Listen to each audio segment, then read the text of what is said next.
Vale, ahí estamos. Se me olvidó contaros cómo finalmente la reina, muchísimos años después de haberse casado, más de 20 años después, en 1638, luego ella ya tenía 37 años, por fin, después de todos esos años, desde los 15 que se había casado, se quedó embarazada. Pues ocurrió lo siguiente, el rey, que no convivía con ella, cada uno vivía en un palacio de París diferente, había salido una noche, pues el rey tenía tendencias homosexuales, parece ser, y tenía algunos amiguillos por ahí, por París, y había salido a ver uno de ellos cuando de vuelta a su palacio estalló un tormentón de estos que te pasas, y entonces le pillaba más cerca al palacio donde vivía la reina y paró allí, paró a hacer noche en el palacio donde vivía la reina. Como resulta que no había ninguna habitación acondicionada para el rey de Francia esa noche, pues se quedó a dormir en la habitación de su esposa, la reina Ana. Debía de hacer pues más de 20 años, desde lo del duque de Buckingham, que no tenían ningún tipo de relación. Entonces, mira tú por dónde, al cabo de los 9 meses de la famosa noche de la tormenta, nació el que sería el Rey Sol, el futuro Luis XIV. ¿Vale? Y al año siguiente tuvieron otro hijo, o sea que el reencuentro la verdad que fue bastante fructífero. Y una vez que ocurrió eso, en el año 1643, el rey de Francia, Luis XIII, murió. Y ahí es donde ella jugó un papel importantísimo. A la reina Ana se la había acusado siempre, ella había, desde que llegó a la corte de París, era la española. Ya sabéis que los franceses estaban muy picados desde hacía más de un siglo porque la hegemonía la tenía la corona hispánica y ellos estaban un poco por debajo, y entonces estaban muy picados, y resulta que la reina Ana para ellos era una infanta española y representaba los intereses de España. Siempre se creía que estaba instigando y conspirando y mandándole información a su hermano el rey Felipe IV de España. Entonces tenía un poco de mala fama y se había creado en torno a ella pues un partido españolista, y al principio, los primeros años lo había pasado muy mal porque la reina madre María de Medici, el cardenal Richelieu, que era el valido quien realmente gobernaba Francia por Luis XIII, pues le habían hecho la vida imposible a la reina Ana.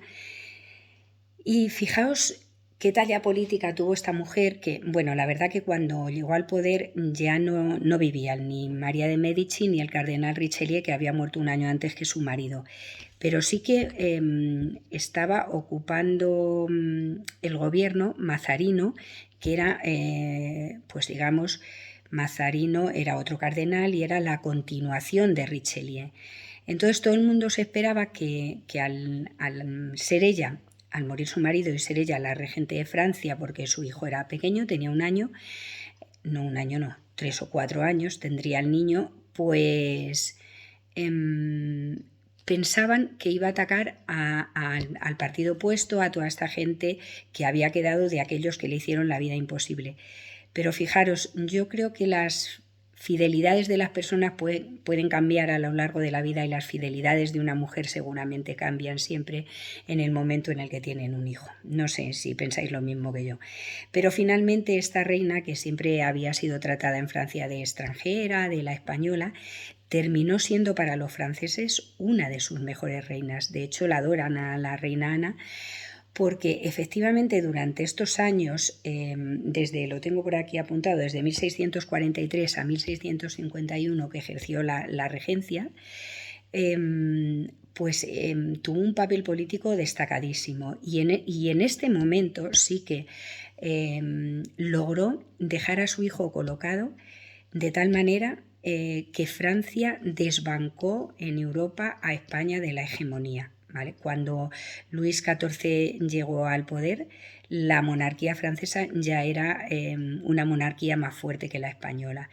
Los españoles se habían metido en muchísimas guerras, en todos estos en todos estos primeros años del siglo XVII, en guerras internas contra Portugal, contra Cataluña, externas, contra todos los países de Europa en la Guerra de los 30 años, y finalmente sufrió severas derrotas a manos de franceses e ingleses, como la batalla de Rocroi, y nada, y tuvo que firmar la paz de los Pirineos, esa paz en la que a Francia le representó Mazarino.